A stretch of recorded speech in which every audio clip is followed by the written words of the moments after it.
saw a little, short video recently from somebody who I only became aware of very recently, but I find him very inspiring. He's a guy, and some of you may know him, others may not, named David Goggins. You heard of him? Okay, well, when you Google him tonight, then the algorithm will know that you like him, and then he'll be all over your YouTube and social media. I'll just read to you the first paragraph from his Wikipedia. This is one of the papers that I brought up with me. David Goggins, born February 17th, 1975, so he's younger than me. So I was born in 74. Is an American retired United States Navy SEAL, ultramarathon runner, ultra-distance cyclist, triathlete, public speaker, and author of 2 memoirs, who was inducted into the International Sports Hall of Fame for his achievements in sport. And there's some other things here, like he holds the Guinness World Record for the most pull-ups in one day. Forget how many it was, like 20,000, some ridiculous number, pull-ups in a day. And that's David Goggins. He's an interesting guy. You watch videos of him. He's got a very colorful way of speaking. He swears like a sailor, which is a good thing that he's a Navy SEAL, because I guess he actually is a sailor. But he's like a real rough guy. He doesn't mince words. So anyways, I saw this interview with him, and the interviewer asked him, he's a fascinating guy because, like I said, he holds the world's record in pull-ups, and he's an ultra-distance runner. That's not just, marathon is 26 point miles. He ran like 100 miles. He ran a relay race, and he was the only member of his team. So, really crazy stuff. But what's inspiring about him is that until his 20s, he was overweight. He weighed 300 pounds. He was working as an exterminator. He was spraying for cockroaches in people's apartments. That was his job.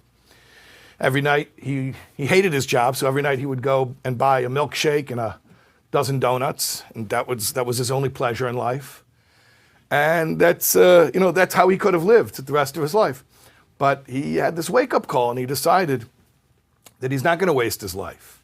And he came from a very difficult background. He had an abusive father, and his father gave him a terrible self-image, and he faced all types of challenges. At any rate, so he's an interesting guy. I find him very interesting. So the interviewer says to David Goggins, "What's your greatest fear?" Because he's so fearless. He does crazy stuff. He was running on a broken foot.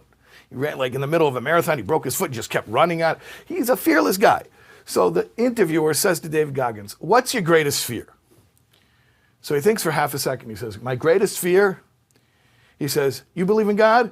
He says, "I don't care. Actually, it doesn't matter if you believe in God. Just imagine I die and I go up before God." He says, "Imagine." He says, "Imagine I die. I'm 75 years old. I'm a 300-pound exterminator spraying for cockroaches. And I go up and I'm standing in line and I'm waiting for my turn in front of God. And I tell him my name. I say, I'm David Goggins. And God pulls my file and he looks it up and he says, David Goggins, Navy SEAL, ultramarathon runner, world pull-up record, motivational speaker, best-selling author." And I say to him, "You got the wrong guy. I'm a 300-pound exterminator sprays for cockroaches. That's not me." And God says to me, "No, it's not you. It's who you could have been." David Goggins says, "That's my greatest fear, that I would get up before God and find out who I was supposed to be." Now, I heard that story, and of course, all truths are, what do they say? That only lies are original, but truths are all plagiarized. So it's an old story. I don't think he heard the old stories. I think he just was saying his feelings from his heart. But it's an old story. And it depends if you're Chasidic or Litvish, which old story you want to quote. I'll quote the Chasidic one because that's the one I knew first. But they say that when Zusya was one of the Talmidei HaMagid, one of the students of the great Magid. He was a great tzaddik, and he lived a life of complete holiness, purity. And on his deathbed, he was crying. And his students were standing around him. They said, "Rebbe, why are you crying?" He said, "I'm afraid of judgment. So they asked Rabbi Zusya, why are you afraid of judgment? I mean, you lived a perfect life, so holy, so pure. And if you're afraid of judgment, it doesn't bode very well for the rest of us.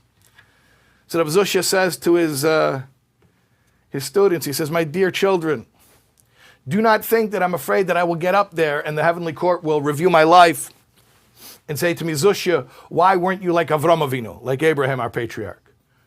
Do not think I'm afraid I'll get up there, they'll review my life, and they'll say to me, Zusya, why weren't you like Moshe Rabbeinu, like our teacher Moses? I'm terrified I'll get up there, they'll review my life, and they'll say to me, Zusya, why weren't you like Zusya? So if you're Litvish, the story you probably know is about the Netziv. Similar story, a little bit different details, but the same punchline. So then the Netziv was the Volozhin Rosh Yeshiva. He had 10,000 Talmidim, 10,000 students. And he wrote Sfarim, rabbinic treatises, books, scholarly works that are still studied to this day. Incredible genius and leader. So on one particular occasion, the Netziv had just published one of his works, and he made a celebration with the other Rabbanim, with the other rabbinic leaders. And he spoke. And he said, I want to share with everybody a personal story.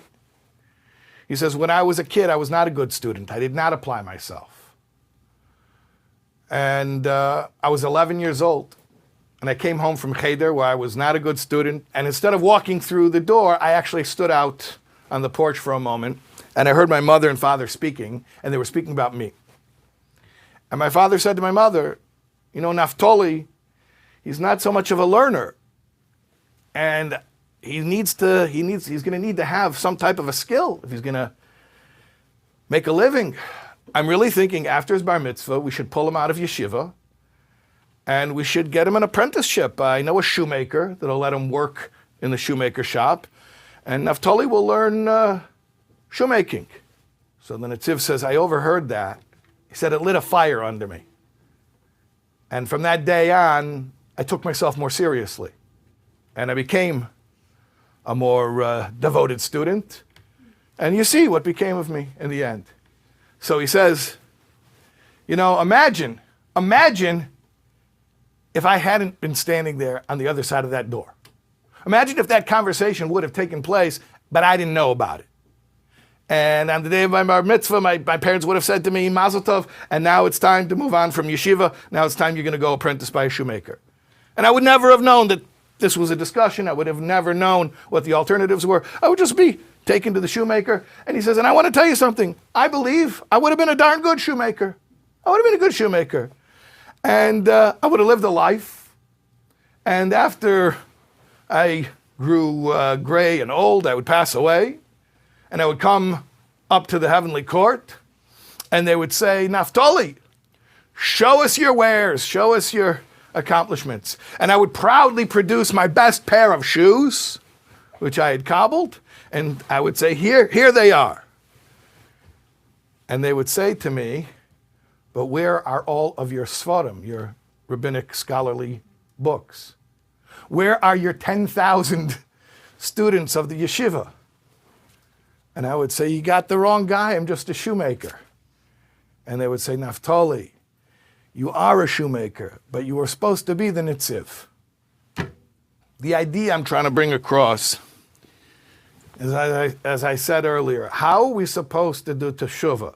How are we supposed to mend our ways? How are we supposed to improve if we don't have an inkling of who we are and who we're supposed to be? In fact, let me state it a little bit more pointedly. Everybody can figure out that certain things they're doing are wrong, and they should stop doing those things. Okay. And you could do TESHUVAH, presumably, for those things that you know you're doing that you shouldn't be doing. You can stop doing things that are wrong. But how in the world does a person do TESHUVAH for the good things they're not doing that they don't even know they're not doing because they never dreamt that they were capable of them? How do you do TESHUVAH for a thing like that?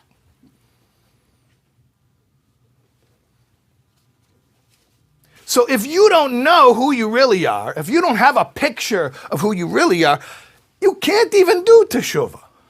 When you understand what a neshama is and why a neshama was sent to the world and how unique your neshama is and that no neshama ever had your mission before and never will have again, and how what you do is essential to the perfection of the universe, and that we're waiting for Mashiach, we're waiting for perfection, and when we need you to step up and be your greatest version of yourself in order for that to happen. That it's no mere luxury. Because if you were supposed to be the Netziv and you ended up being a shoemaker, it's not just you who loses out. The world is waiting for you to step into your greatness. Hey, this is Shais Taub. You were just watching a clip from this class. If you want to get the full context, the full class that this clip that you just watched was from, you watch right here. Click right